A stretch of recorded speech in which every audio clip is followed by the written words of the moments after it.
الحمد لله ذي الفضل العظيم والخير الواسع العميم أنعم على عباده بنعم لا تحصى ودفع عنهم من النقم ما لا يعد ولا يستقصى وتفضل عليهم بالعمل الصالح وجزاهم عليه أفضل الجزاء وأشهد أن لا إله إلا الله الملك العلي الأعلى وأشهد أن سيدنا ونبينا مولانا محمدا عبده ورسوله الذي وصل بفضل ربه إلى أعلى مكان لا يصله الورى صلى الله وسلم على سيدنا وسندنا مولانا محمد وعلى آله وأصحابه ومن تبعهم اهتدى أما بعد فيقول جل وعلا في محكم التنزيل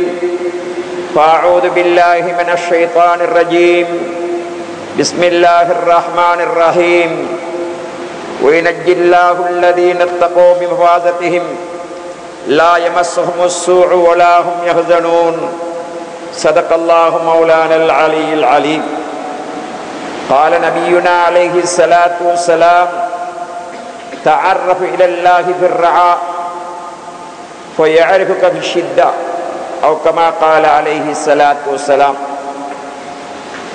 அகிலத்தை படைத்து ஆட்சி புரிந்து கொண்டிருக்கின்ற அல்லாஹ் சுப்ஹானஹு வ தஆலாவுக்கே சர்வ புகழும் உரித்து ஸலவாத் என்னும் கருணையும் சலாம் என்னும் மீரேற்றமும் சத்திய தூதர் சன்மார்க்க போதகர் உத்தம நபி ஸல்லல்லாஹு அலைஹி வஸல்லம் மீதிலும் அன்னாரின் உயரிய கொள்கைகளையும் வாழ்க்கை நெறிகளையும் அடியொற்றி நடந்து உத்தமர்களாக உலகத்திலே வாழ்ந்து அல்லாஹ் சுப்ஹானஹு வ தஆலாவின் ரிலா என்னும் பொருத்தத்தை பெற்றுக்கொண்டவர்களான அன்னாரின் கிளையார்கள் தோழர்மார்கள் தொடர்ந்தவர்கள் தொடர்ந்து நடந்து கொண்டிருக்கக்கூடியவர்கள் கண்ணியமிக்க ஒளிமார்கள் அனைவோர் மீதிலும் என்றென்றும் உண்டாவதாக.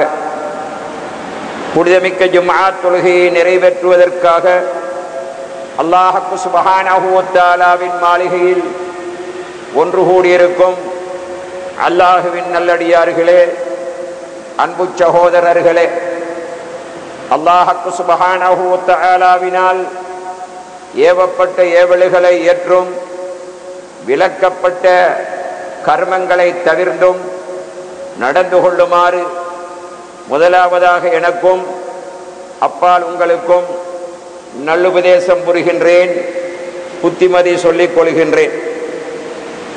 அன்பு சகோதரர்களே, அல்லாஹ் சுப்ஹானஹு வ தஆலா இந்த உலகத்தில் அவனுடைய அடியார்களுக்கு பல்வேறு தரப்பட்ட நிஅமத்துக்களை கொடுத்து வைத்திருக்கின்றான்.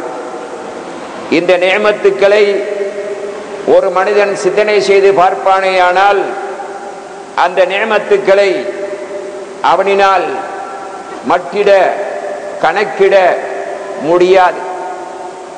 வஇன் தஅது நிஅமத்தல்லாஹி லா துஹ்ஸூஹா, அல்லாஹ் சுப்ஹானஹு வ தஆலா உங்களுக்கு தந்திருக்கக்கூடிய நிஅமத்துக்களை நீங்கள் கணக்கிட்டு பார்ப்பீர்களேயானால் உங்களினால் அதை மட்டிட முடியாது, கணக்கிட முடியாது என்று அல்லாஹ் சுப்ஹானஹு வ தஆலா அருள்மறையிலே கூறி வைத்திருக்கின்றான். அல்லாஹ் சுப்ஹானஹு வ தஆலா ஒரு மனிதனுக்கு செல்வத்தை கொடுத்திருப்பது அது ஒரு நிஅமத்து. தேக ஆரோக்கியத்தை கொடுத்திருப்பது அது ஒரு நிஅமத்து. மற்றும் உண்டான சொத்து சுகங்களை கொடுத்திருப்பது அது ஒரு நிஅமத்து. சாலிகான பிள்ளைகளை கொடுத்திருப்பது அது ஒரு நிஅமத்து. மார்க்க அறிவை கொடுத்திருப்பது அது ஒரு நிஅமத்து. ஆனால் மேலே சொல்லப்பட்ட நிஅமத்துக்கள் மனிதனுக்கு நிரந்தரமானவை அல்ல. உலகத்திலே மேடும் பள்ளமும் இருக்கிறதை நாங்கள் காணுகிறோம்.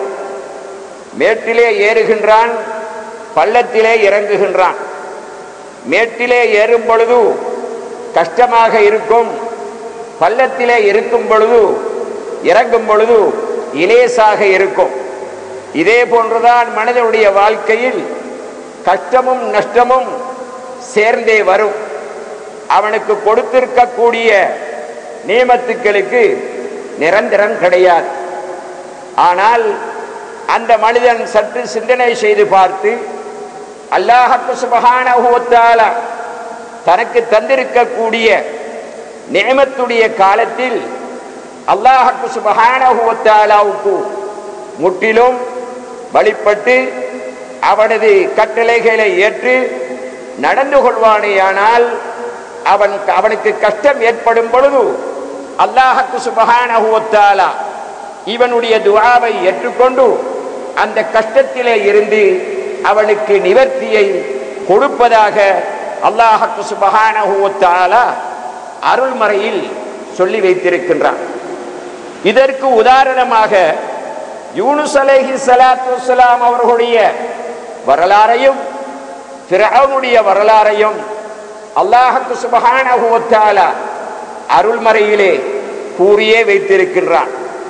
அதே போன்று அருமை நாயகம் ஸல்லல்லாஹு அலைஹி வஸல்லம் அவர்கள் 3 நபர்கள் குகையிலே அகப்பட்டு கொண்டு துஆ கேட்டதின் மூலம் அல்லாஹ் தஆலா அவர்களுக்கு நிவர்த்தியை கொடுத்தான் என்ற வரலாறையும் இதற்கு உதாரணமாக நாயகம் ஸல்லல்லாஹு அலைஹி வஸல்லம் அவர்கள் கூறி வைத்திருக்கின்றார்கள்.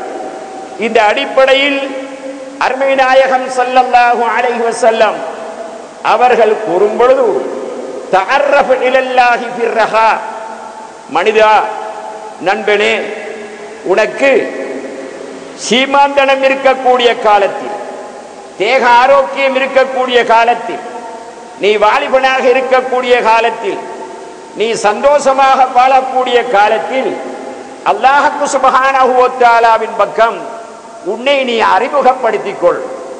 தஅர்ரஃப் என்று சொன்னால் அறிமுகப்படுத்திக் கொள். உன்னை எப்படி அறிமுகப்படுத்துவது?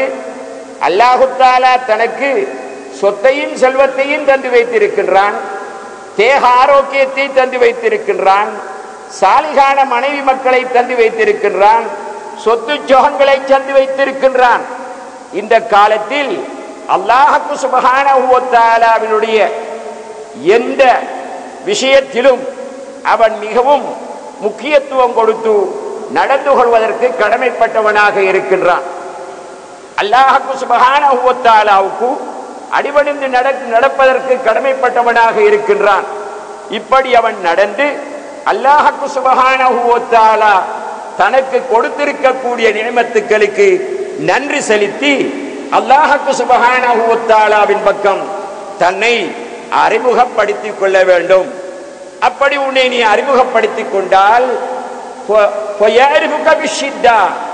உனக்கு கஷ்டமும் நஷ்டமும் வரக்கூடிய நேரத்தில் அல்லாஹ் சுப்ஹானஹு வ தஆலா உன்னை அறிந்து தெரிந்து நீ நல்லவன் என்பதை ஏற்றுக்கொண்டு நீ கேட்கக்கூடிய துஆவை அல்லாஹ் தஆலா கபூல் செய்து அந்த கஷ்டத்திலே இருந்து நஷ்டத்திலே இருந்து உனக்கு நிவர்த்தியை கொடுப்பான் என்று நாயகம் ஸல்லல்லாஹு அலைஹி வஸல்லம் அவர்கள் கூறி வைத்திருக்கின்றார்கள்.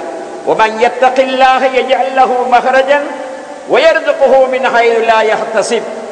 யார் அல்லாஹ் சுப்ஹானஹு வ தஆலாவுக்கு அஞ்சி பயந்து நடந்து கொள்கின்றானோ அவனுக்கு கஷ்டம் ஏற்படக்கூடிய நேரத்தில் அந்த கஷ்டத்திலே இருந்து அல்லாஹ் சுப்ஹானஹு வ தஆலா அவனுக்கு நிவர்த்தியை கொடுக்கின்றான் என்று அல்லாஹ் சுப்ஹானஹு வ தஆலா அருள்மறையில் சொல்லி வைத்திருக்கின்றான். ஆக இதற்கு உதாரணமாக ஹஜரத் யூனுஸ் அலைஹிஸ்ஸலாத்து வஸ்ஸலாம் அவர்களுடைய வரலாறை அல்லாஹ் சுப்ஹானஹு வ தஆலா சொல்லி வைத்திருக்கின்றான். ஹஜரத் யூனுஸ் அலைஹிஸ்ஸலாத்து வஸ்ஸலாம் அவர்கள் ஒரு நபி. அல்லாஹ் சுப்ஹானஹு வ தஆலாவுக்கு முற்றிலும் கட்டுப்பட்டு நடந்தவர்கள். அதே நேரத்தில் அல்லாஹ் சுப்ஹானஹு வ தஆலாவை அதிகம் தஸ்பீஹ் செய்தவர்கள். அவர்கள் மீனுடைய வயிற்றிலே மாற்றிக்கொள்கிறார்கள். அப்படி மீனுடைய வயிற்றிலே மாற்றிக்கொண்ட ஹஜரத் யூனுஸ் அலைஹிஸ்ஸலாத்து வஸ்ஸலாம் அவர்கள் ரப்பனா லலம்னா அன்ஃபுஸனா லா இலாஹ இல்லா அன்த சுப்ஹானக இன்னி குன்து மினல் ஸாலிமீன் என்று அல்லாஹ் சுப்ஹானஹு வ தஆலாவை பரிசுத்தப்படுத்தி தான் அநியாயக்காரன் என்று அவர்கள் சொல்லி அல்லாஹ் சுப்ஹானஹு வ தஆலாவிடத்திலே இறைஞ்சுகிறார்கள். அல்லாஹ் சுப்ஹானஹு வ தஆலா அவர்களுடைய அந்த துஆவை ஏற்றுக்கொண்டு ஹஜரத் யூனுஸ் அலைஹிஸ்ஸலாத்து வஸ்ஸலாம் அவர்களை அந்த கஷ்டத்திலே இருந்து பாதுகாக்கின்றான் என்பதை அல் குர்ஆன் எங்களுக்கு தெளிவுபடுத்தி கொண்டிருக்கிறது. அல்லாஹ் சுப்ஹானஹு வ தஆலா சொல்லுகின்றான், வலௌலா அன்னஹு கான மினல் முஸப்பிஹீன், அந்த யூனுஸ் அலைஹிஸ்ஸலாத்து வஸ்ஸலாம் அவர்கள் தஸ்பீஹ் செய்தவர்களாக இருந்திருக்கவில்லையானால் லலபித, அவர் அந்த மீனுடைய வயிற்றிலே அவர்கள் தரிபட்டிருப்பார்கள். இலா யௌமி யுபஅதூன், கியாமத் நாள் வரைக்கும் அந்த மீனுடைய வயிற்றிலேயே அந்த யூனுஸ் அலைஹிஸ்ஸலாத்து வஸ்ஸலாம் அவர்கள் தரிபட்டு இருப்பார்கள் என்று அல்லாஹ் சுப்ஹானஹு வ தஆலா அருள்மறையிலே சொல்லுகின்றான். ஆக யூனுஸ் அலைஹிஸ்ஸலாத்து வஸ்ஸலாம் அவர்கள் ஏற்கனவே அல்லாஹ் சுப்ஹானஹு வ தஆலாவுக்கு வழிபட்டு அல்லாஹ் தஆலாவை தஸ்பீஹ் செய்தவர்களாக இருந்திருக்கிறார்கள். ஆகவே மீனுடைய வயிற்றிலே அவர்கள் அகப்பட்டு அந்த கஷ்டத்தின் பொழுது அல்லாஹ் சுப்ஹானஹு வ தஆலா இடத்திலே அவர்கள் துஆ கேட்க அல்லாஹ் சுப்ஹானஹு வ தஆலா அந்த கஷ்டத்திலே இருந்து அவர்களுக்கு நிவர்த்தியை கொடுக்கின்றான். ஆக ஒரு மனிதனுக்கு நியமத்துக்கள் இருக்கக்கூடிய காலத்திலேயே அவன் அல்லாஹ் சுப்ஹானஹு வ தஆலாவின் பக்கம் தன்னை இபாதத்துக்களின் மூலம் அறிமுகம் படுத்திக் கொள்ள வேண்டும். அப்படி அறிமுகப்படுத்திக் கொண்டால் அவனுக்கு கஷ்டமான நேரத்தில் அல்லாஹ் சுப்ஹானஹு வ தஆலா இவனை அறிந்து தெரிந்து அல்லாஹ் சுப்ஹானஹு வ தஆலா இவனுடைய துஆவை ஏற்றுக்கொண்டு அவனுக்கு கஷ்டத்திலே இருந்து நிவர்த்தியை கொடுப்பான் என்பதற்கு இந்த யூனுஸ் அலைஹிஸ்ஸலாத்து வஸ்ஸலாம் அவர்களுடைய இந்த வரலாறு ஆதாரமாக விளங்குகிறது. அதே நேரத்திலே நியமத்துக்கள் இருக்கக்கூடிய காலத்திலே உலகத்திலே மூரியாட்டம் செய்து மற்றவர்களை வழிகடித்து உலகத்திலே ஃபித்னாக்களை உருவாக்கி அல்லாஹ் சுப்ஹானஹு வ தஆலாவை மறந்து வாழ்ந்துவிட்டு அவனுக்கு கஷ்டம் வரக்கூடிய நேரத்திலே அல்லாஹ் சுப்ஹானஹு வ தஆலாவிடத்தில் துஆ கேட்டாலும் அல்லாஹ் தஆலாவுடைய துஆவை ஒப்புக்கொள்ள மாட்டான் என்பதற்கு ஃபிர்அவுனுடைய வரலாறை அல்லாஹ் சுப்ஹானஹு வ தஆலா அருள்மறையிலே சொல்லி வைத்திருக்கின்றான். ஃபிர்அவுன் என்பவன் அனரப்புக்குமுல் அலா என்று வாதாடி கொண்டிருந்தவன். நான் தான் உங்களுடைய பெரிய ரப்பாக இருக்கும் என்று மக்களுக்கு மத்தியிலே போதித்து அல்லாஹுவை மறந்து உலகத்திலே அல்லாஹ் சுப்ஹானஹு வ தஆலாவினால் கொடுக்கப்பட்ட நியமத்துக்களை எல்லாம் அல்லாஹ்வுக்கு பொருத்தமான முறையில் செலவு செய்யாது அல்லாஹ்வுக்கு மாறான முறையில் செலவு செய்து மூரியாட்டம் செய்து வம்புத்தனம் புரிந்து நபிமார்களுக்கு எதிராக நடந்தான். இறுதியாக அவனுடைய நிலை என்ன ஆனது? நைல் நதியிலே மூழ்கடிக்கப்படுகின்றான். அப்படி மூழ்கடிக்கப்படக்கூடிய நேரத்தில் அவனுடைய துஆவை அல்லாஹ் சுப்ஹானஹு வ தஆலா ஏற்றுக்கொள்ளவில்லை. அல்லாஹ் சுப்ஹானஹு வ தஆலா அவன் துஆ கேட்கக்கூடிய நேரத்தில் மூசாவுடைய ரப்பை கொண்டு நான் ஈமான் கொள்கிறேன் என்று சொல்கிறான். எப்பொழுது சொல்கிறான்? நைல் நதியிலே ஆளக்கூடிய நேரத்தில், கழுத்து வரையும் தண்ணீர் முட்டக்கூடிய நேரத்தில். அப்பொழுதுதான் அவனுக்கு ஞானம் பிறக்கிறது. அந்த ஞானம் குருட்டு ஞானமாக இருக்கும். அல்லாஹு தஆலா சொல்கிறான், ஆல் ஆன வகத அஸைத கபுல் வ குன்த மினல் முஃப்ஸிதீன், இப்பொழுதுதானா உனக்கு உணர்வு வந்தது. நான் மூசாவுடைய ரப்பை கொண்டு ஈமான் கொள்கிறேன் என்று அந்த ஃபிர்அவுன் நைல் நதியிலே தாழக்கூடிய நேரத்தில் கழுத்து வரையின் தண்ணீர் வந்து விட்டது. அந்த நேரத்திலே தான் இந்த வார்த்தையை பாவிக்கின்றான். அல்லாஹு தஆலா இதுக்கு மறுப்பு சொல்கின்றான். இப்பொழுதுதானா உனக்கு உணர்வு வந்தது? சற்று முன்னால் நீ செய்த மூரியாட்டங்கள் அம்மம்மா எத்தனையோ எத்தனையோ. குந்த மினல் முஃப்ஸிதீன், அது மட்டுமா, உலகத்திலே பசாது செய்யக்கூடியவர்களில் ஒருவனாகவும் நீ இருந்தாய் அல்லவா என்று அல்லாஹ் சுப்ஹானஹு வ தஆலா சொல்லிவிட்டு பொலியோபனுனஜ்ஜீக விபதனிக்க ஃபதகூன லிமன் கல்ஃபக, அல்லாஹ் தஆலா சொன்னான், இப்பொழுது உன்னுடைய ரூஹ் இல்லாத ஜடலத்தை வெளிப்படுத்தி உன்னை பின்னாலே வரக்கூடியவர்களுக்கு அத்தாட்சியாக படிப்பினையாக ஆக்கி வைப்போம் என்று அல்லாஹ் சுப்ஹானஹு வ தஆலா அருள்மறையிலே சொன்னான். அப்படியானால் இந்த ஃபிர்அவுன் அவனுக்கு கொடுக்கப்பட்ட நல்ல நியமத்துக்கள், அல்லாஹு தஆலாவினால் கொடுக்கப்பட்ட சுகபோக வாழ்க்கை, அதையெல்லாம் அல்லாஹ்வுக்கு மாற்றமான முறையிலே செலவு செய்து மூரியாட்டம் செய்து அனரப்புக்குமுல் அலா என்ற வார்த்தையும் அவன் பிரயோகித்து இறுதியிலே அவன் நைல் நதியிலே ஆளக்கூடிய நேரத்திலேதான் அவனுக்கு ஞானம் பிறந்து ஈமான் கொள்ளுகின்றான். அல்லாஹ் சுப்ஹானஹு வ தஆலா அவனுடைய அந்த துஆவை ஏற்றுக்கொள்ளவில்லை, அதற்கு மறுப்பு தெரிவித்தான். அவனை கியாமத்து நாள் வரைக்கும் வரக்கூடிய மக்களுக்கு படிப்பினையாகவும் ஆக்கி வைத்திருக்கின்றான் என்பதை அல் குர்ஆன் சொல்லிக் கொண்டிருக்கிறது. ஆகவே அன்பு சகோதரர்களே, இதிலே இருந்து நாம் விளங்கிக் கொள்ள வேண்டியது என்னவென்றால், அல்லாஹ் சுப்ஹானஹு வ தஆலா தந்திருக்கக்கூடிய நியமத்து, அது ஆயிலாக இருக்கலாம், சொத்தாக இருக்கலாம், தேக ஆரோக்கியமாக இருக்கலாம். ஒரு மனிதனுக்கு அல்லாஹ் தஆலா கொடுத்திருக்கக்கூடிய நியமத்துக்களிலே ஒன்று தேக ஆரோக்கியம். அந்த தேக ஆரோக்கியத்தின் காலத்தில் நன்மையான காரியங்களை செய்து நல்ல அமல்களை செய்து அல்லாஹ் சுப்ஹானஹு வ தஆலாவுக்கு தன்னை அறிமுகம் செய்து கொள்ள வேண்டும். அப்படி அறிமுகம் செய்து கொண்டால் இவன் வயதாளியான காலத்தில் அல்லது நோயாளியான காலத்தில் அல்லாஹ் சுப்ஹானஹு வ தஆலா இவன் கேட்கக்கூடிய துஆக்களை ஏற்றுக்கொண்டு இவனுக்கு சந்தோஷத்தை கொடுப்பான் என்பதை இந்த வரலாறுகள் எங்களுக்கு சொல்லிக் கொண்டிருக்கின்றன. அது மாத்திரமல்ல, நாயகம் ஸல்லல்லாஹு அலைஹி வஸல்லம் அவர்கள் கூறிய உதாரணம், 3 நபர்கள் பிரயாணத்திலே செல்லுகின்றார்கள். கடுமையான மழை பொழிய ஆரம்பிக்கின்றது. அந்த மலையிலே இருந்து தங்களை பாதுகாத்துக் கொள்வதற்காக வேண்டி அவர்கள் ஒரு குகைக்குள்ளே நுழைந்து கொள்கின்றார்கள். குகைக்குள்ளே நுழைந்து கொண்ட நேரம் ஒரு கல்லுப்படாரை வந்து குகை வாசலை மூடிக்கொள்கிறது. அதிலே இருந்து இவர்களுக்கு வெளியேற முடியாத நிலை. சஞ்சலப்பட்டு கொண்டிருக்கிறார்கள், கவலைப்பட்டு கொண்டிருக்கிறார்கள். இப்பொழுது மூவருமாக ஏற்கனவே நாங்கள் வெளியிலே இருக்கக்கூடிய நேரத்தில், நடமாடி திரியக்கூடிய நேரத்தில், ஆரோக்கியத்தோடு இருக்கக்கூடிய நேரத்தில் செய்த நல்ல அமல்களை முன்னாக வைத்து அல்லாஹ் சுப்ஹானஹு வ தஆலாவிடத்திலே பிரார்த்தனை புரிகின்றார்கள்.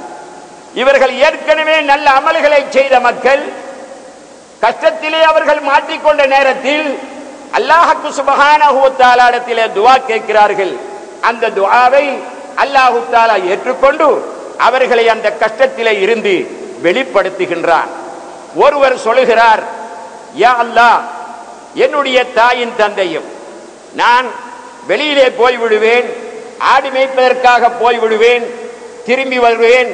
தாய் தந்தையர்களுக்கு முதலாவதாக பாலை கறந்து அவர்களுக்கு குடிக்க கொடுத்து அவர்களை சந்தோஷப்படுத்தியதன் பின்னாலேதான் என்னுடைய பிள்ளைகளுக்கும் மற்றும் உண்டானவர்களுக்கும் அந்த பாலை கொடுப்பேன். ஆகவே ஒரு நாள் நான் இப்படி வந்த பொழுது தாயின் தந்தையும் உறங்கி விட்டார்கள். பாலை கறந்து கொண்டு போனேன், அவர்கள் தூங்கிக் கொண்டிருக்கிறார்கள்.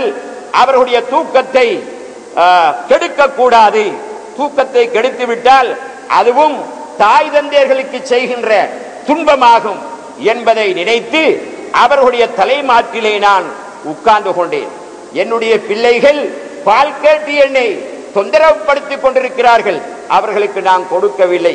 இப்படி தாயின் தந்தையும் எழும்பினதின் பின்னால் தான் அவர்களுக்கு பாலை கொடுத்துவிட்டு பிள்ளைகளுக்கு பாலை கொடுத்தேன். இப்படி நான் செய்தது உனக்காக வேண்டி இருக்குமேயானால் இதை நீ ஏற்றுக்கொண்டு இந்த கஷ்டத்திலே இருந்து எங்களை நிவர்த்தி செய்வாயாக, வெளிப்படுத்துவாயாக என்று கேட்ட பொழுது குகையை அடைத்திருந்த அந்த கல்லு கொஞ்சம் அகலுகின்றது, ஆனால் வெளியே வர முடியாது. அடுத்தவர் கேட்கின்றார், யா அல்லாஹ், என்னுடைய சாச்சாவின் மகள் மிகவும் அழகானவள், எனக்கு விருப்பத்துக்கு உரியவள், அவளை அடைந்து கொள்வதற்கு நான் எத்தனையோ பிரயத்தனங்களை செய்து இறுதியாக அவளுக்கு ஏராளமான பணத்தை கொடுத்து அவளை அடைந்து கொள்வதற்காக வேண்டி முயற்சி செய்து கொள்ள நேரத்தில் இத்தகில்லாஹா, அல்லாஹுவை நீ பயந்து கொள் என்று சொன்ன பொழுது அந்த மோசமான செயலிலே இருந்து நான் என்னை பாதுகாத்துக் கொண்டேன். இது நான் செய்தது உனக்காக வேண்டி என்று இருக்குமேயானால் இந்த ஆபத்திலே இருந்து எங்களை பாதுகாரு என்று கேட்கிறார். இப்பொழுது குகையை அடைத்திருந்த கல் இன்னும் கொஞ்சம் அகலுகின்றது, ஆனால் வெளியே வர முடியாது. அடுத்தவர் கேட்கிறார், யா அல்லாஹ், என்னுடைய ஆடுகளையும் ஒட்டகங்களையும் மேய்ப்பதற்காக வேண்டி ஒரு கூலியாளை வைத்திருந்தேன். கொஞ்ச நாள் போக அந்த கூலியால் சென்று விட்டார். அவருடைய கூலியை அவர் எடுக்கவே இல்லை. அவருக்காக வேண்டி நான் ஒதுக்கி வைத்த அந்த கூலிக்காக கொடுக்கப்பட்ட ஆடுகளும் ஒட்டகங்களும் அது பெருகி பெருகி பெருகி அப்படியே இருக்கிறது. அவருடைய கூலிக்கு நான் துரோகம் செய்யக்கூடியதல்லவா?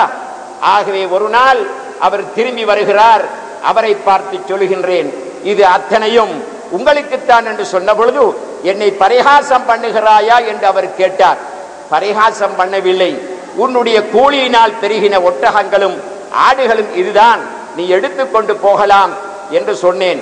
இப்படி நான் அந்த கூலிக்காரனோடு நடந்து கொண்டதை நீ ஏற்றுக்கொண்டிருந்தால், உனக்காக செய்திருந்தால் இந்த ஆபத்திலே இருந்து எங்களை நீ பாதுகாப்பாயாக என்று கேட்ட பொழுது அந்த கல்லு பூராவும் அகன்று விட்டது. மூவரும் வெளியேறிவிட்டார்கள். அப்படியானால் ஏற்கனவே இந்த மூவர்களும் நல்ல அமர்களிலே ஈடுபட்டார்கள். நாயகம் ஸல்லல்லாஹு அலைஹி வஸல்லம் சொன்னது போல தஅர்ரஃப் இலல்லாஹி பிர்ரஹா, செழுமையாக வசதியாக சுவாத்தியமாக இருக்கக்கூடிய காலத்தில் அல்லாஹ் சுப்ஹானஹு வ தஆலாவின் பக்கம் உன்னை நீ அறிமுகப்படுத்திக் கொள். அப்படி அறிமுகப்படுத்திக் கொண்டால் உனக்கு கஷ்டமும் நஷ்டமும் வரக்கூடிய நேரத்தில் அல்லாஹ் சுப்ஹானஹு வ தஆலா உனக்கு நன்மையை ஏற்படுத்துவான், உனது கஷ்டத்தை இல்லாமல் ஆக்குவான், உனது தேவைகளை நிறைவேற்றி தருவான் என்ற கருத்தை அல்லவா நாயகம் ஸல்லல்லாஹு அலைஹி வஸல்லம் அவர்கள் சொல்லி வைத்தார்கள். ஆகவே இந்த மூவர்களில் முதலாவது அவர் தன்னுடைய தாயுடைய தந்தையுடைய ஹக்கை பேணியவர்கள். அல்லாஹ் தஆலா அப்படித்தான் குர்ஆனிலும் சொல்லுகின்றான், வஅபுதுல்லாஹ வலா துஷ்ரிகு பிஹி ஷையா வபில் வாலிதைனி இஹ்சானா. அல்லாஹ் தஆலாவுக்கு அடிபணிந்து நடந்து கொள்ளுங்கள், அவனுடைய கட்டளையை ஏற்று நடந்து கொள்ளுங்கள், அவனுக்கு எந்த வகையிலும் இணை வைக்க வேண்டாம் என்று சொல்லிவிட்டு பின்னாலே சொல்லுகின்றான், வபில் வாலிதைனி இஹ்சானா, தாய்க்கும் தந்தைக்கும் நீங்கள் உபகாரம் புரியுங்கள் என்று அல்லாஹ் சுப்ஹானஹு வ தஆலா சொல்லுகின்றான். என்றால் உபகாரம் என்று சொல்லும் பொழுது அவர்களுடைய பேச்சை கேட்டு நடப்பது, அவர்கள் இருக்கக்கூடிய இடத்தில் தான் உட்காராமல் இருப்பது, அவர்கள் முன்னுக்கு போனால் அவர்களுக்கு முன்னால் நடக்காமல் இருப்பது, அவர்களுடைய சன்னிதானத்தில் சத்தம் போட்டு பேசாமல் இருப்பது, இது அத்தனையும் அவர்களுக்கு செய்கின்ற இஹ்சான் உபகாரம். சல்லியை கொடுத்து மாத்திர உபகாரம் அல்ல, அவர்களோடு ஒழுக்கமாக நடந்து கொள்வதும் இஹ்சான் என்ற அர்த்தத்திலே உபகாரம் செய்த அர்த்தத்திலே தான் சேருகிறது என்பதை நாம் உணர்ந்து கொள்வதற்கு கடமைப்பட்டவர்களாக இருக்கின்றோம். அதிலும் தாய் நாயகம் ஸல்லல்லாஹு அலைஹி வஸல்லம் அவர்களிடத்தில் ஒரு சஹாபி வந்து, யா ரசூலல்லாஹ், உலக மக்களில் நான் அதிகம் கடமை செய்ய வேண்டியது யாருக்கு என்று கேட்டார்கள். உனது தாய்க்கு என்று சொன்னார்கள். இரண்டாவது அதை கேட்டார்கள், உனது தாய்க்கு என்று சொன்னார்கள். மூன்றாவதும் கேட்டார்கள், உனது தாய்க்கு என்று சொன்னார்கள். நான்காவது கேட்ட பொழுது உனது தந்தைக்கு என்று நாயகம் ஸல்லல்லாஹு அலைஹி வஸல்லம் சொன்னார்கள். அப்படியானால் இந்த ஹதீஸிலே 3 விழுத்தம் தாயை குறிப்பிட்டிருக்கிறார்கள், ஒரு விழுத்தம் தந்தையை குறிப்பிட்டார்கள். என்றால் ஒரு பிள்ளையை வளர்க்கின்ற விஷயத்திலே முக்கிய பங்கு எடுத்துக் கொள்வது தாயாக இருக்கும். அதனாலேதான் அந்த தாய்க்கு அதிகம் பிள்ளைகள் நன்றி செலுத்துவதற்கு கடமைப்பட்டவர்களாக இருக்கின்றார்கள் என்பதை நாயகம் ஸல்லல்லாஹு அலைஹி வஸல்லம் அவர்கள் போதித்து காண்பித்திருக்கிறார்கள். அவர்களுடைய வாழ்க்கையை பாருங்கள். செவிலி தாய்மார்கள் ஹலீமத்து ஸஅதிய்யா ரலியல்லாஹு தஆலா அன்ஹா அவர்கள் நாயகம் ஸல்லல்லாஹு அலைஹி வஸல்லம் அவர்களுக்கு பால் கொடுத்த ஒரு பெண்மணிகளில் ஒருவர். அவர்கள் வந்த பொழுது நாயகம் ஸல்லல்லாஹு அலைஹி வஸல்லம் அவர்கள் தன்னுடைய தோளிலே இருந்த துப்பட்டியை எடுத்து கீழே விரித்து அந்த தனக்கு பாலூற்றிய தாய்க்கு கௌரவம் கொடுத்தார்கள் என்பதை வரலாறு சொல்லிக் கொண்டிருக்கிறது. அப்படியானால் தாய்க்கு எந்த அளவுக்கு கௌரவம், கண்ணியம், மதிப்பு, மரியாதை கொடுக்க வேண்டும் என்பதை நாயகம் ஸல்லல்லாஹு அலைஹி வஸல்லம் அவர்கள் பல ஹதீஸ்களின் மூலம் உணர்த்தி காண்பித்திருக்கிறார்கள். ஒரு கட்டம் ஹசனுல் பஸரி ரலியல்லாஹு தஆலா அன்ஹு அவர்களுடைய காலம். அந்த காலத்தில் ஒருவர் யமன் தேசத்திலே இருந்து ஒரு கூடையை தோளிலே வைத்துக் கொண்டு காபத்துல்லாவை வலம் வந்து கொண்டிருக்கிறார். அப்பொழுது ஹசன் பஸரி ரஹ்மத்துல்லாஹி அலைஹி அவர்கள் அந்த மனிதனை பார்த்து கேட்டார்கள், இது அல்லாஹு தஆலாவுடைய காபத்துல்லா அல்லவா? இதிலே நீ ஒழுக்கக்கேடாக நடந்து கொள்ள கூடாதல்லவா என்று சொன்ன பொழுது அந்த மனிதர் சொன்ன பதில் என்ன தெரியுமா? இந்த கூடை சாதாரண கூடை அல்ல. இந்த கூடைக்குள்ளே இருப்பது எனது சப்பானி தாய். 7 வருட காலமாக நான் யமனிலே இருந்து கால்நடையாக என்னுடைய தாயாரை இந்த கூடையிலே சுமந்து கொண்டு வந்து இந்த காபத்துல்லாவை வலம் வருகிறேன். அப்படி செய்த போதிலும் என்னுடைய தாய்க்கு செய்ய வேண்டிய கடமையை நான் நிறைவேற்றி விட்டேனா என்று கேட்ட பொழுது ஹசன் பஸரி ரஹ்மத்துல்லாஹி அலைஹி அவர்கள் சொன்னார்கள், உன்னுடைய தாயுடைய வயிற்றுக்குள்ளே நீ இருக்கும் பொழுது ஒரு பக்கத்திலே இருந்து மறுபக்கத்துக்கு ஒரு விடுத்தம் நீ பிறண்டாய் அல்லவா, அதற்கு இது ஈடாக மாட்டாது என்று சொன்னார்கள். அன்பு சகோதரர்களே, எந்த அளவுக்கு ஒரு தாய் ஒரு பிள்ளையை பெற்றெடுப்பதற்கு கஷ்டப்பட்டிருப்பார், அதே நேரத்திலே வளர்ப்பதற்கு கஷ்டப்பட்டிருப்பார் என்பதை இதிலே இருந்து நாம் உணர்ந்து கொள்வதற்கு கடமைப்பட்டவர்களாக இருக்கின்றோம். ஆகவே தாய்க்கும் தந்தைக்கும் செய்த கடமை என்ன? அவர்களுக்கு அருந்துவதற்கு பால் கொடுப்பதும், அது மாத்திரமல்ல அவர்களுடைய தூக்கத்தை கலைக்காமல் சுபக நேரம் வரையும் அந்த மனிதர் இருந்திருக்கின்றார். தன்னுடைய பிள்ளைகளுக்கு கூட பாலை கொடுக்கவில்லை, பிள்ளைகள் அழுது அழுது இருந்தும் கூட கொடுக்கவில்லை என்றால் தாய்க்கும் தந்தைக்கும் எந்த அளவுக்கு கௌரவமும் மரியாதையும் அவர் கொடுத்து வைத்திருந்தார். இதன் காரணத்தினால் அந்த குகைக்குள்ளே அகப்பட்ட பொழுது கேட்ட துஆவை அல்லாஹ் சுப்ஹானஹு வ தஆலா அங்கீகரித்து அந்த கஷ்டத்திலே இருந்து அவர்களுக்கு நிவர்த்தியை கொடுத்திருக்கின்றான் என்பது இதிலே இருந்து புலனாகிறது. அடுத்தவர் தக்வா.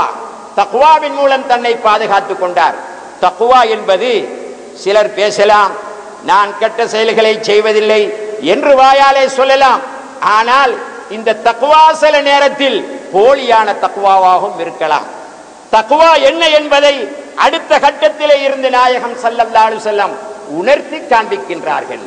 பல்லாயிரக்கணக்கான ரூபாய்களை செலவு செய்து அந்த பெண்ணை அடையக்கூடிய நேரத்தில் அந்த பெண் சொன்ன வார்த்தை இத்தகில்லாஹ, அல்லாஹு தஆலாவை பயந்து கொள் என்று சொன்னவுடன் அல்லாஹ்வுடைய பயம் ஏற்பட்டு விட்டது. ஆக ஒரு பாவச் செயலை செய்வதற்கு ஒரு மனிதன் நெருங்கி விட்டான். அந்த கட்டத்தில் அல்லாஹ்வை பயந்து ஒதுங்குவதுதான் உண்மையான தக்வாவாக இருக்கும் என்பதை அடுத்த கட்டம் எங்களுக்கு அறிவித்துக் கொண்டிருக்கிறது. இப்படி நாம் செய்தது உனக்காக வேண்டி இருக்குமே, ஆனால் இந்த கஷ்டத்திலே இருந்து எங்களை பாதுகார் என்று கேட்டார். அல்லாஹு தஆலா கஷ்டத்திலே இருந்து பாதுகாப்பை கொடுத்தார். அடுத்தவர் அவர் கூலியாளோடு நடந்து கொண்ட முறை. கூலியாளுடைய கூலியை வேர்வை சிந்துவதற்கு முன்பதாகவே அல்லது காய்ந்து விடுவதற்கு முன்பதாகவே கொடுத்து விட வேண்டும் என்பது இஸ்லாத்துடைய தீர்ப்பு. நாயகம் ஸல்லல்லாஹு அலைஹி வஸல்லம் அவர்களுடைய ஹதீஸ்களில் இருந்து எடுக்கப்பட்ட சட்டமாக இருக்கும். நோன்புடைய காலத்தில் கூலி ஆட்களுக்கு பலுவான வேலைகளை கொடுக்க கூடாது என்பதும் இஸ்லாத்துடைய தீர்ப்பாக இருக்கும். நாயகம் ஸல்லல்லாஹு அலைஹி வஸல்லம் சொன்னார்கள், தன்னுடைய கூலி ஆட்களுக்கு தான் சாப்பிடுகின்ற சாப்பாடையே கொடுக்க வேண்டும், தான் உடுக்கின்ற உடுப்பையே கொடுக்க வேண்டும் என்று நாயகம் ஸல்லல்லாஹு அலைஹி வஸல்லம் அவர்கள் கூறி வைத்திருக்கின்றார்கள். ஆக அந்த மனிதருடைய கூலியை அதற்கு துரோகம் செய்யாமல் அந்த அமானிதத்தை பாதுகாத்து அல்லாஹ் சுப்ஹானஹு வ தஆலாவுக்கு பயந்தார். அதனால் அல்லாஹ் சுப்ஹானஹு வ தஆலா அவரையும் அந்த கஷ்டத்திலே இருந்து பாதுகாத்திருக்கின்றான். ஆகவே இந்த மூவரும் கஷ்டம் வருவதற்கு முன்பதாகவே அல்லாஹ் சுப்ஹானஹு வ தஆலாவின் பக்கம் நல்ல அமல்களை செய்து தங்களை அறிமுகப்படுத்தி கொண்டவர்கள்.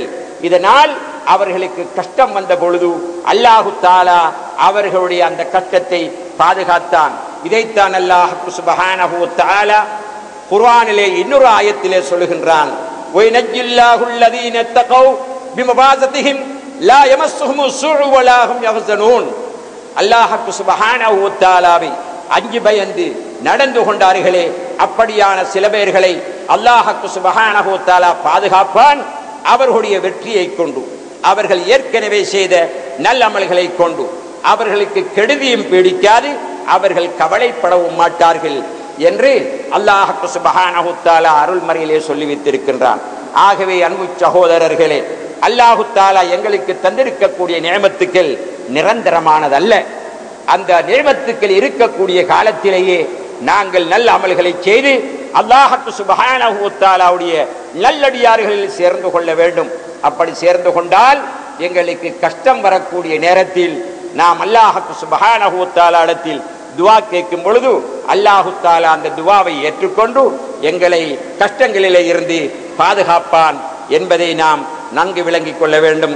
யா அல்லாஹ், எங்களுடைய பாவங்களை மன்னிப்பாயாக, குறைகளை மறைப்பாயாக, குற்றங்களை மன்னிப்பாயாக. உலகத்திலே வரக்கூடிய சகல விதமான இன்னல்களிலே இருந்தும் முஸ்லிம்கள் எங்கு இருந்தாலும் முஸ்லிம்களை பாதுகாப்பாயாக. ஆமீன் யா ரப்பல் ஆலமீன். வல்ஹம்துலில்லாஹி ரப்பில் ஆலமீன். அல்ஹம்துலில்லாஹ் அல்ஹம்துலில்லாஹி தில் ஃபضலில் அலீம் வல் கைரில் வாஸில் அமீம். அன்அம அலா இபாதிஹி மின் நிஅமின் லா துஹ்ஸா ودفع عنهم من النقم ما لا يعد ولا يستقصى وتفضل عليهم بالعمل الصالح وجزاهم عليه أفضل الجزاء. وأشهد أن لا إله إلا الله الملك العلي الأعلى وأشهد أن سيدنا ونبينا مولانا محمدا عبده ورسوله الذي وصل بفضل ربه إلى أعلى مكان لا يصلح الورى. صلى الله وسلم على سيدنا وسندنا مولانا محمد وعلى آله وصحابه ومن اتبعهم اهتدى. أما بعد، فيا عباد الله اتقوا الله تعالى وتعرفوا إلى ربكم بالرخاء يعرفكم بالشدة. تعرفوا إليه بالقيام بطاعته رغبة في ثوابه وبالابتعاد عن معصيته خوفا من عقابه. إن الرخاء العيش وطلب وطيب الحال من النعم التي تستوجب الشكر على العباد والقيام بطاعته المنعم الجواد. وإن الإنسان في حال الرخاء يستطيع ما لا يمكنه القيام به في حال الشدة، لأنه معاف في بدنه وعامل في بلده ومترف في جسده. ولكن هذه الأحوال لا تدوم، فقد يقبلها شدة وتصبح مريلا بعد العافية وخائفا بعد الأمن وجائيا بعد الشبع والترف.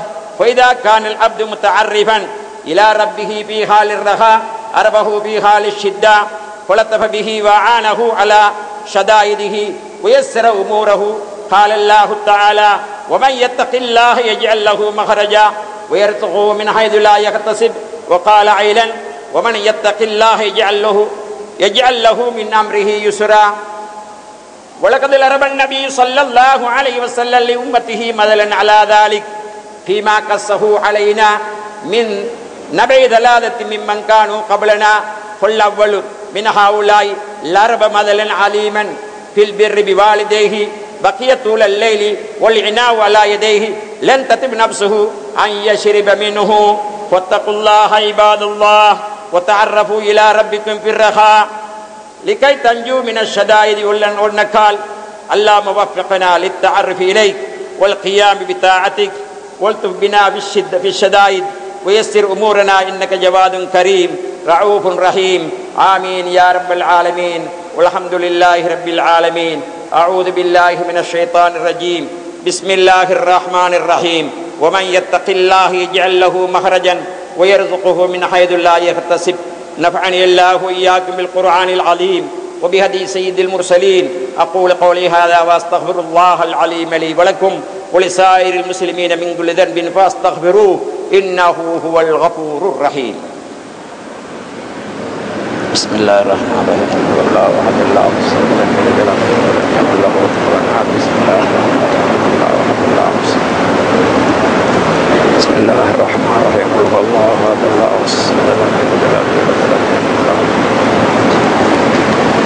اللهم صل وسلم على رسولك سيدنا محمد وعلى آل سيدنا محمد وسلم عليه الحمد لله الكريم المنان الرحيم الرحمن الذي خلق الإنسان وعلمه البيان وزينه بالنطق واللسان أحمده سبحانه على آلائه ونعمائه وأشهد أن لا إله إلا الله وحده لا شريك له شهادة تنجي قائلها من النيران وأشهد أن سيدنا ونبينا مولانا محمدا عبده ورسوله الذي هو صاحب البرهان والسبب في وجود كل إنسان صلى الله وسلم على سيدنا وسندنا مولانا محمد وعلى آله وصحابه مدى الأزمان أما بعد فيا عباد الله اتقوا الله الكريم المنان لأن التقوى تنجيكم من النيران وتوصلكم إلى الله الملك الحنان فصلوا وسلموا على من أمرتم بالصلاة والسلام عليه في الفرقان بقوله إن الله ملائكته يصلون على النبي يا أيها الذين آمنوا صلوا عليه وسلموا تسليما أي بلا توان اللهم صل وسلم على عبدك ورسولك سيدنا ونبينا مولانا محمد وعلى آله وصحابه أجمعين وارض اللهم عن ساداتنا سيدنا أبي بكر الصديق عتيق الرحمن وعن سيدنا أمير المؤمنين عمر الفاروق بين الحق والبطلان وعن سيدنا أمير المؤمنين عثمان بن عفان الذي تستحي منه ملائكة الرحمن وعن سيدنا أمير المؤمنين علي بن أبي طالب أشجع الشجعان وعن السيدين الحسنين قمرين النيرين الحسن والحسين شهيدي شبان أهل الجنان وعن أمهما فاطمة الزهراء بنت الرسول ست النسوان وعن عمي نبيك حمزة العباس وعن سائر الصحابة والقرابة والتابعين وتابع التابعين والأربعة الأئمة المجتهدين في الدين وعن جميع أهل الوصول والكرامة اللهم ارحمنا معهم برحمتك يا أرحم الراحمين اللهم اغفر للمؤمنين والمؤمنات والمسلمين والمسلمات الأحياء منهم والأموات إنك مجيب الدعوات ويا قاضي الحاجات يا رب العالمين اللهم أجرنا من النار اللهم أجرنا من النار اللهم أجرنا من النار اللهم لا تشوي خلقنا بالنار فإنها بئس الدار بئس المثوى بئس القرار ربنا اغفر لنا ولإخواننا الذين سبقونا بالإيمان ولا تجعل في قلوبنا غلا للذين آمنوا ربنا إنك رؤوف رحيم عباد الله إن الله يأمر بالعدل والإحسان وإيتاء ذي القربى وينهى عن الفحشاء والمنكر والبغي يعظكم لعلكم تذكرون اذكروا الله العليم الجليل الجبار يذكركم واشكروه يزدكم ويهدكم ولذكر الله أكبر والله يعلم ما تصنعون.